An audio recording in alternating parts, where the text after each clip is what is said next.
ये मकर का जो उत्सव है कोई साधारण नहीं। हिंदू धर्म में मकर संक्रांति को यूं ही नहीं मना ली कि तुम गंगा नहाया हो जाके। और कितने सौभाग्यशाली हो रहे शिवजी नारायण वाले कि गंगा यहीं आ गई शंकर जी के साथ। नहा लो, मौका मिल रहा है, इतने उपाय मिल रहे हैं, कर लो, अपने जीवन को सार्थक बना।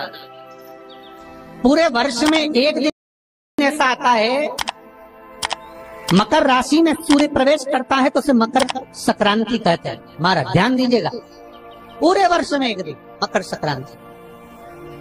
अच्छा, कई लोग कहते हैं कि सूर्य के उत्तरायण का क्रम है, ये क्रम है, ये पूजन का क्रम है, तिल्ली के लड्डू का क्रम है, लड्डू बना लो तिल्ली का, इसका क्रम है। पर अगर स्कंद पुराण उठाओ तो स्कंद पुराण में अगर मकर संक्रांति के क्रम को यदि पढ़ोगे तो मालूम पड़ेगा कि पूरे वर्ष में एक दिन ऐसा था जिस दिन भगवान शिव और नारायण ये दोनों, इसलिए आज भी हिंदू धर्म में गुड़ के लड्डू तिल्ली के साथ मिलाते हैं। क्यों? उसका कारण कि शंकर और नारायण ये दोनों एक ही दिन एक ही पल गंगा का स्नान करने के लिए एक नारायण को लेकर भगवान शिव। देखिए इतना कितना हमारे हिंदू धर्म में एक एक तिथि का एक एक बार का एक एक महत्व, उसको समझ। माता लक्ष्मी भगवान नारायण और भगवान शिव को स्नान के लिए गुप्त रूप से झांक दिए तो भगवान विष्णु ने तिरछी दृष्टि में माता लक्ष्मी को देखा। तो माता लक्ष्मी को देखकर भगवान विष्णु शिव जी को देखे तो शंकर भगवान ने कहा, नारायण हमने देख लिया महारानी लक्ष्मी झांक रही, हमने वर दे दिया कि लक्ष्मी का एक नाम गुप्त लक्ष्मी रहेगा, ये छुपी रहेगी। और आज मकर संक्रांति के दिन नारायण और शिव का दर्शन इस लक्ष्मी ने करा है। पर जो गुप्त लक्ष्मी का दान दे देगा उसके घर में कभी कोई बड़ी बीमारी प्रवेश नहीं करेगी। कैंसर जैसा रोग, किडनी और लीवर का रोग नहीं हो सकता। आज भी नियम है कि मकर संक्रांति के दिन एक लड्डू बनाया जाता है गुड़ और तिल्ली का, उसमें 1 का सिक्का, 2 का सिक्का या कोई लक्ष्मी उसमें फंसा दी जाती है और लड्डू को पैक कर कर किसी मंदिर में दान दे दिया जाता है। उसको कहते हैं गुप्त लक्ष्मी, जिससे घर में कोई बड़ी बीमारी प्रवेश नहीं, वो केवल मकर संक्रांति को ही हो।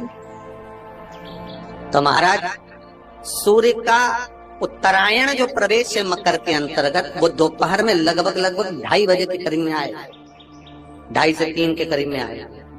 आपको ऐसा लगे या किसी की तबीयत थोड़े दिन अच्छी हो रही है, फिर गिर रहा है, फिर अच्छी हो रही है, फिर बेकार हो रही है, फिर अच्छी हो रही है, फिर बेकार हो रही है, दवाई खा रहे हो नहीं लग रही, तो आप जब मकर राशि में सूर्य प्रवेश करे, कल मकर संक्रांति के दिन उत्तरायण जब सूर्य के भाव प्रवेश करे महाराज, दोपहर में 2:30 पौने 3 बजे के करीब में प्रवेश कर जाएगा, इतनी बजे। तो प्रयास करना, थोड़ी सी काली तिल्ली लेना महाराज जी, उसमें एक बमूल का कांटा लेना, काली तिल, बमूल का कांटा और किसी भी वृक्ष की 5 पत्तियां लेना महाराज। उसको लेकर औषधि ना लग रही हो, जिसका स्वास्थ्य गड़बड़ हो रहा महाराज, उसका स्पर्श कराकर या 21 बार उस पर से उतार कर, और उतारना क्या नाम लेकर है? अवधूतेश्वर महादेव।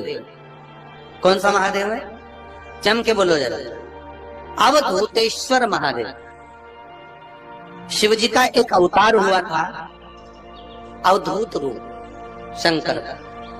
शास्त्र कहता है कि अवधूतेश्वर महादेव का जो रूप है वो रोग का निवारण करने के लिए, बिना कोई कष्ट आपको लग रहा है तो अवधूतेश्वर महादेव का नाम लेकर काली तिल्ली, वृक्ष की पत्ती और एक बमूल का कांटा लेकर शरीर पर से उतार लो। उसको ले जाकर किसी भी चौराहे पर उसको पटक दीजिए।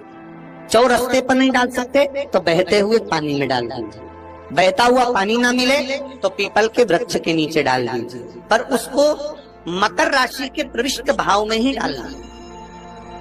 निवेदन एक और है,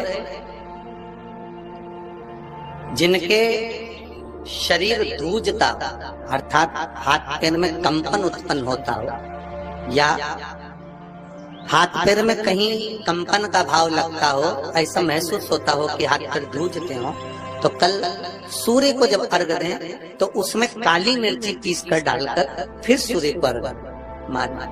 अर्घ देने के बाद में जो जल आप जमीन पर छोड़ेंगे उसका भाग थोड़ा सा अपने शरीर पर लगा लेंगे, जहां जहां पर कंपन उत्पन्न होता। या कोई डॉक्टर आपको बोल रहा है कि बाईपास करवाना पड़ेगा या कोई नस चोक हो गई हो, तो उस स्थान पर भी आप उस जगह पर भी उस जल को अवश्य लगाएं, काली मिर्ची का पिसा। कितनी प्रतीक्षा करते करते करते करते करते करते भीष्म पितामह उत्तरायण का इंतजार करते रहे, कितनी प्रतीक्षा करते रहे।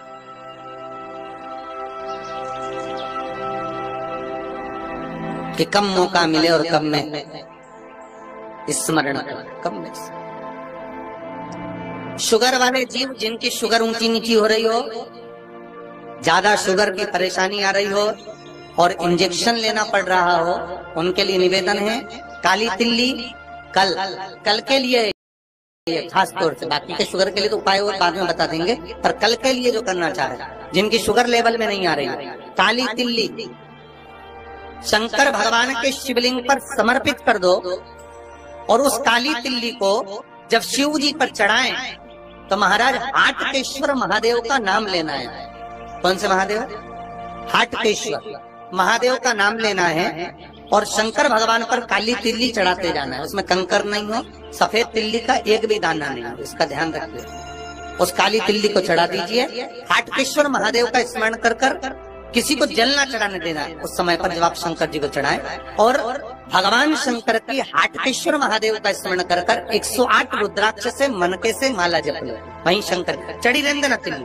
उसी तिल्ली को वापिस कटोरी में उठा कर लिया, 3 दिन तक लगातार उसको थोड़ा थोड़ा कर सुबह के समय खाली पेट खाइए, शुगर लेवल पर आ जाएगी महाराज, आपकी शुगर हाई ऊंची नीची नहीं जाएगी। हाटकेश्वर महादेव का स्मरण। मकर का उत्सव, मकर संक्रांति का मिला मौका तो उसको करो। कल मकर संक्रांति है, जिस समय पर कल सूर्य उत्तरायण आ जाए और पहले दिन उत्तरायण के दिन ही जब संध्या का समय होता है, शाम का समय होता है महाराज, संध्या का जो समय होता है शाम का, अगर कोई बच्चा पलंग पर बाथरूम करता हो, गंदगी करता हो, सारी औषधि कर ली, दवाई कर ली, और या बच्चा रात्रि को उठकर चिड़चिड़ करता हो या रोता हो रात भर महाराज, उसके लिए, या माता के स्तनों में बच्चे को पिलाने के लिए दूध ना आता हो उसके लिए, या बच्चा रुदन करता हो या बच्चा गंदगी करता हो उसके लिए, कल शाम के समय पर प्रथम दिन में जब भगवान उत्तरायण आ रहे हैं मकर राशि के अंतर्गत, तो शाम के समय पर मकर संक्रांति के दिन गुड़ को पानी में मिलाकर शिवजी पर लेपन कर दो, उसी हाथ को बच्चे को मंदिर के बाहर चटा दो महाराज, फिर वो पलंग पर कभी गंदगी नहीं करेगा महाराज। जिस नारी का